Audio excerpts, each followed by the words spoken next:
Beatrice Margaret. Deserve well at my hand by helping me to the speech of Beatrice. Will you then write me a sonnet in praise of my beauty? In so high a style, Margaret, that no man living shall come over it. For in most comely truth, thou deservest it.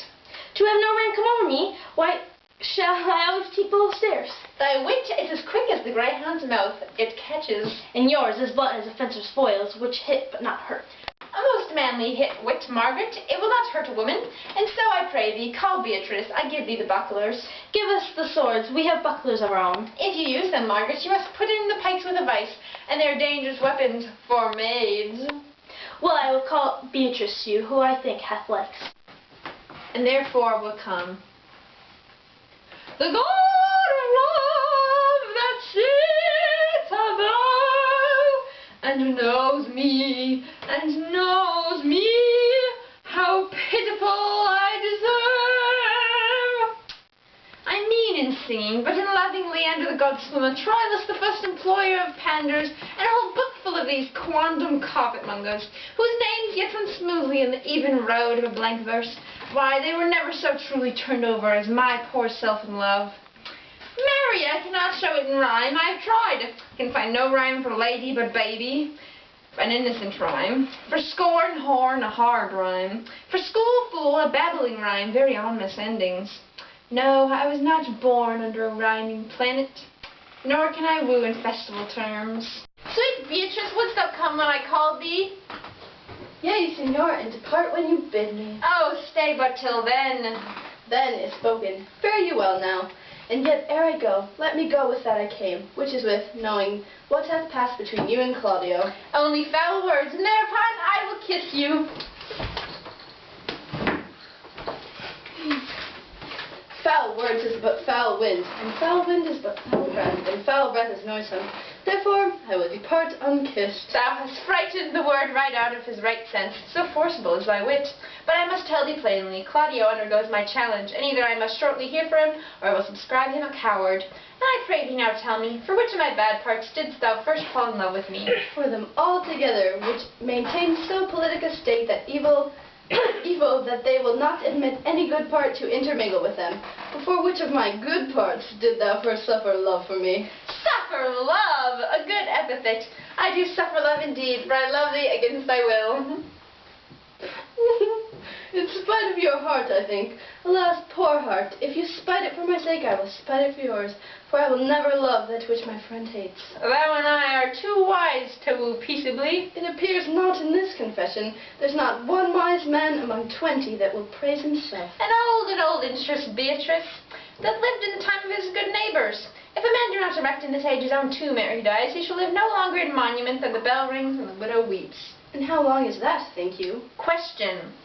Why, an hour in clamour and a quarter in realm. Therefore it is most expedient for the wise, if Don Worm, his conscience, find no impediment to the contrary, to be the trumpet of his own virtues, as I am to myself. So much for praising myself, who, I myself will bear witness, is praiseworthy. And now tell me, how doth your cousin? Very ill. And how do you? Very ill, too. Serve God, love me, and mend. There will I leave you too, for here comes one in a haste. Madam, you must come to your uncle, yonder's old coil at home. It is proved my lady Hero hath been falsely accused, and Prince and Claudio mightily abused, and Don John is the author of all, who is fled and gone. Will you come presently? Will you go hear this news, Signor? I live in thy heart, die in thy lap, and be buried in thine eyes. And moreover, I will go with thee to the uncles. I gotta testify, come up in the spot looking extra fly. For the day I die, I'ma touch the sky.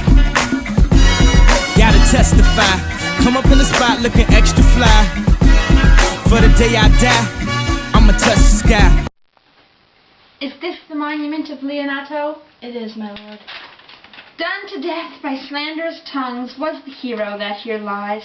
Death, in guerdon of her wrongs, gives her fame which never dies.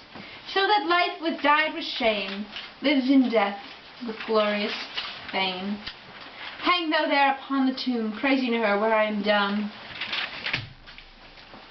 Now's music sound, and sing your solemn hymn.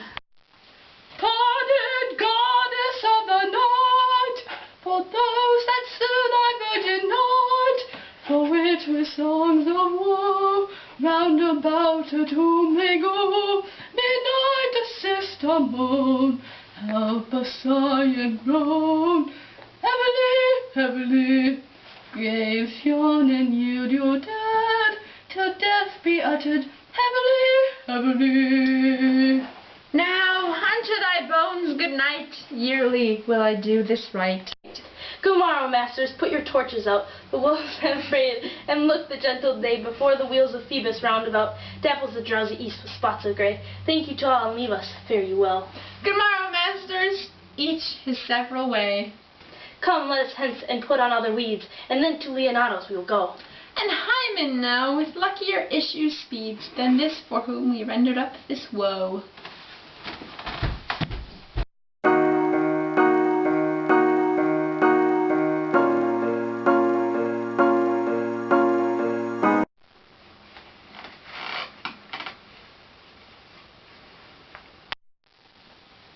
What am I? Okay, go. Where is Is it? this the monument of Leonato? No. Sweet Beatrice, wouldst thou come when I called thee? Yes. Sweet Beatrice, wouldst thou come when I called thee? Oh, what the I am gonna hurt you.